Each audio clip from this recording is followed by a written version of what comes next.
I know. You better have a good comeback here, or people will think you're more crazy than you really are. Really? Customers come last. People are going to get all freaky deaky when they hear that. Well, some might. Others are instantly going to agree with you. So the reality is that most businesses and tons of career professionals rely on happy customers to grow their business or make a living as they ascend the ladder of success. But there's a fundamental failure in thinking that the customer always comes first. You know what's worse? What's that? When you put the customer first, you're actually screwing up your entire system of sales, account management, customer service, and employee culture. Hey, you might be screwing up your entire business. Hi, I'm Dave, and I've been starting and running businesses all my life. And I'm Kelly, working for the man like a dog for decades. And you're you, the driven career professional clawing your way up the ladder of success. Maybe running your own business. The next 20 minutes or so is just for you. Welcome to My Job Here is Done. Welcome to the program, and thanks a lot for taking a break to give us about 20 minutes of your time today. I'm Dave. And I'm Kelly, and we talk about career success and entrepreneurial business growth on this podcast. Subscribe or follow us on your favorite app. We don't want you to miss any new episodes. And you can interact with Kelly and I personally at our website, myjobhereisdone.com, and on social media at myjobpodcast. Okay, I know you think there's a hook here, and guess what? There is. There's always a hook.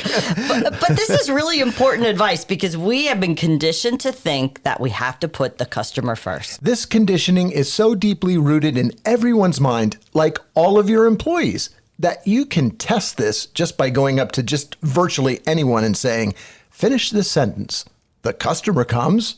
Yeah. But if you ask them what that means exactly, you'll get ums and ahs and no real answer. I have no idea. So in the end, your employees are just repeating sentences that they heard that sound good, but really are ill-defined. Before we get into why this is a bad way of making people think about customer happiness, let's look back on why we even had to come up with that saying in the first place. Right. Long ago, business leaders started to implement the saying, the customer is always right, mostly in an attempt to convince employees that they needed to have a customer-centric attitude at all times. We did a little research, and it appears from numerous references on the internet that this well-known phrase is first attributed to one Harry Gordon Selfridge, who in 1909 was the founder of Selfridge's department store in London. Selfridge used this saying to try to convince people visiting his store that they would have an excellent customer experience, as well as to contemporaneously hint to employees that they needed to provide exceptional customer service. Oh, wait. Does the acting contemporaneously provide better customer service or no? Yes, it's a good thing. Okay. So, ironically, this backfired, and the thought process of the customer is always right actually caused a worse customer experience. Why? Because the customer is not always right, and customers often need to be educated on what is right for them or be told no and offered alternatives. If your employees only know the words to this sentence and not what the sentence means to the business, they'll likely go about defining it very simply. And when they see the customer is actually wrong, they'll either just agree and possibly lose all interest in helping further. Right. Or they'll get upset with you, leadership, because you're allowing customers to do things, buy things, or push employees around to the point where the products or services you're selling actually can't be supported or sold properly. In the end, using this saying sends a couched and confusing message to everyone. If the customer is always right is actually always wrong, then is it correct that customers come first? Well, again, a hard no. Saying the customer comes first suggests that everything should be dropped for the customer. That sends an equally bad message to your team. Again, I bet any employee of yours will finish that sentence if asked. The customer comes, but they will not know what that means to the business. It's just too simplistic to lead with that and to hope your team just gets it. Leadership should spend more time defining how to create actual processes and training that help employees create an environment where they place a coordinated effort, maybe a contemporaneous effort, Yeah. on making the customer a first priority. If the customer is a right fit. Right you are. And we have some ideas on this to share in a moment. But first, a quick story. I was CEO of a fast-growing company that was hiring all types of talent very quickly, especially in sales. And it was not uncommon for my executive team to be in a lot of trainings almost every day. And I remember this day like if it was yesterday. I had just received my first Palm Pilot. Oh boy, you're dating yourself. Maybe a little bit, but I was fascinated by it. Anybody have any surprises on that? And I was setting it up, and I passed by one of the large conference rooms and noticed a meeting of about 20 people going on, being led by our VP of operations at the time. I always liked this guy because he was very articulate and very entertaining. That day, he was talking to a new group of salespeople, and I walked in and sat down. I was always worried when we were in meetings and someone suddenly from leadership showed up. Yeah, I get it. And it happened that day. Everybody went quiet, and everybody just smiling at me. And I said, as you were, people, nothing to see here. And I just went in the back and sat and listened. Yeah, I bet that was real comforting. Well, the meeting continued, obviously. And as I played with the Palm Pilot, I was listening to our VP of operations with kind of half an ear. And he was going through his vision of how the company looked at sales, selling, and customers, and how proud we all were of the tremendous customer satisfaction we were able to achieve. He was sharing how we looked at each customer's problems and needs and how we had processes in place to address those needs. He was emphasizing that we win for everyone when we stick to the plan and don't deviate, and that although custom work may be needed, it was always the exception. You know, when I listen to you tell this story, which I've heard before, I always think to myself that your team had a lot of confidence and pride in what they did. Yep. And that you were growing the company on the premise of doing what you do best and sticking to it. Yep, and that's a good segue. You're right. We were very focused, and that's how I try to run all of my projects. And the VP of operations was a master at making that happen. Okay, so I was half listening, and I heard him say to the group, I need you all to remember something. I remember hearing this in slow motion. The customer is always right. Oh boy. And I'm thinking to myself, geez, that's lame. And then I hear him finish his thought. The customer is always right. However, not everyone need be our customer. Wow, you know, every time I hear that, it stops me dead in my tracks. There's a lot to unpack there. Yeah, and I could go on for hours about this, but what he was saying was we want the customer to always feel that they made the right decision by selecting and sticking with us.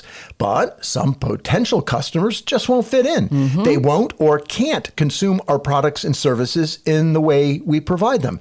Their culture or business model may not fit well with ours. There are literally dozens of reasons why not everyone should be our customer at the time or your customer. If you take on customers that require you to break the trends of what you do well, or if their special or unusual needs force employees to have to do unusual things just for them, or for any reason that makes them stand out in a special, ill-defined group, that customer alone can cause your employees to fail at their jobs. They'll disappoint that customer eventually, or even compromise all of your customers in some way. Yeah, we're saying it's okay to say no. And in our company culture, we allow that when customers do not align with our skill set. So the VP of Ops during this conversation was saying that we're not going to become anything for a buck enterprises, and that we will only take on customers that allow us to feel as if they chose the right vendor. And that's where I think the customer is always right makes sense. Yeah, so we flipped this on its head a bit for your consideration. Instead of thinking or defining that the customer is always right, as in everything they say, need, or do is right, and you and your team just have to accept that as a cost of doing business. As a leader, turn it around. Define the meaning of the customer is always right for your team. For example, we want our customers to always feel that they made the right choice to invest in us and in our products and services. So that's a completely different and helpful message. One that's teachable, process-driven, and easy to understand. But you have to define it to your team, train to it, and support it so it becomes inherent in your business. So what about the other classic saying? Customers come first. So there's a conundrum here. As a customer, I want to always feel that way. I want to hear those words. I want to come first when it involves doing business with my vendors. Yeah. But as an employee who supports all of the customers, I think I feel a little differently. How differently? I've watched leadership strain employees to the point of them having real distress with a loss of process in areas of customer support because the business brought on a difficult or poor fit customer. Yeah, I get it. And in my experience, 90% of the time, really 90% of the time, the selling system talent knew that the prospect would be a bad fit before they signed them. The business did not have the proper checks and balances in place to avoid this, and it's not necessarily the fault of sales. Bringing on a poor fit customer is hard on everyone, not to mention that you will likely fail that customer's expectations as well. The support teams look at this as the classic, they'll just do anything for money ploy, and it's absolutely not good for culture. Trying to make excuses after the fact, saying things like, I know this customer is not really right for us. They can be difficult, and I wish it were different, but we have to keep this customer happy, so just do whatever it takes. Make them your priority. Just do what you have to. Yeah, boy, I've heard that so many times. Every once in a while, though, it kind of has to happen. Everybody gets that once in a while stuff, but when that type of thing is the norm, where teams are suddenly shuffling things around, as you like to say, odd context switching to try to correct for off-process problems, that's when it becomes a huge problem for the teams. Yeah, and that's when other customers suffer as well. It's when employee retention suffers and good employees suddenly leave. Yeah. When leadership sends the overly simple message that customers come first, employees may feel like they come second or even further down the chain, and you're setting yourself up to fail. Here's a potentially better way of looking at this. The customer will always feel like they come first when the employees who care for them know it's them who actually comes first to the business. Right. If you choose to make your employees come first, give them the tools they need, the training to enable them, and the leadership to support them, they will automatically make the customer feel as if they come first. We suggest that you drop the use of these two phrases if they're in your company's vernacular, those being the customer is always right and the customer comes first. The reason we suggest this is twofold. First, duh, right? Everyone knows the customers are the reason that the business is able to employ people. And two, your employees work for you, not the customer. So treating them like they're the most important part of your business will naturally make the customer feel as if they come first. Right, Kelly, spot on. But to add to that, as leadership, we have a balancing act that we need to maintain here. We need to attract new customers, and sometimes the prospect just doesn't quite fit the standard mold. What then? The entrepreneur in us says, sell them, we'll figure it out later. And that's how we grow. But your employees and teams are not entrepreneurs. They will not naturally inherit your confidence or your ability to adapt. And this is what will get you in trouble down the road. Remember the saying, the customer is always right. Not everyone needs to be my customer. So the question is, as a leader, as an owner of a business, are you willing and able to say no to certain prospects that even though they will pay you, in the end they may damage your processes, depress employee morale, and stunt long-term growth? We hope you can, because we also know this. You will eventually have to start saying no in order to survive and thrive. Yeah, here's another short story to illustrate this point. A business that I know well was about to take on a very big and extremely complicated customer. And all during the negotiations, it was clear to everyone that the business would struggle to meet this customer's demands. The sales leader and the owner were fixated on getting this client despite being told by literally everyone, me included, that the business was just simply not set up to handle them, and actually far from it. The amount of angst and concern was significant from the employees who were directly involved in coming up with a support system for them. It was very much out of our wheelhouse at the time. It was a clear and present risk, but no, the owner just kept on pushing it. There had to be a reason for this. It just doesn't sound like a common occurrence. Yeah. Right? Yeah. It was all about sales and short-term gains. That's why they did it. And look, we get it. We understand when a business is under pressure to perform. Hey, you may be close to breaching bank covenants on performance metrics. You may also be so cash flow short that you're worried about making payroll, and you just have to do whatever it takes. But this was not the case in this situation. And as predicted, it's been a nightmare for everyone, including the customer, from day one. And I know the costs associated with trying to make this work in that business are chewing up all the profits that this customer would have ever provided. And they have the risk of losing this very unhappy customer completely. Here's a side penalty of unhappy customers. They don't do referrals. And when a customer asks for references, you can't use them. You're hired. Okay. So a few tips are in order before we call this a wrap. One is to replace these old sayings of the customer is always right and customers come first with clear guidance to your team, with good processes and pride that we are committed to doing a great job for ourselves and our customers. Think about these sayings. You can't boil the ocean. You can't? No. How do you know? I tried. You can't do it. Here's another one. Don't bite off more than you can chew. Okay. Because you'll choke. Yeah. Right? You'll choke. That's what happens. Yeah, okay. Then you have to call the ambulance. It's a Okay. Heimlich maneuver. Yeah, okay. that gets messy. It You know most that, certainly right? does. Yeah. Yeah. Okay. Yeah, it's messy. Got any others? Yeah, here's one more. Okay. The light at the end of the tunnel just may be a train coming right at you. Oh, yeah. Yeah, nobody wants that. Nobody wants that. You know, your business succeeds and your career success improves when you concentrate on doing only what you do best. If you want to experiment otherwise, do it in a controlled fashion.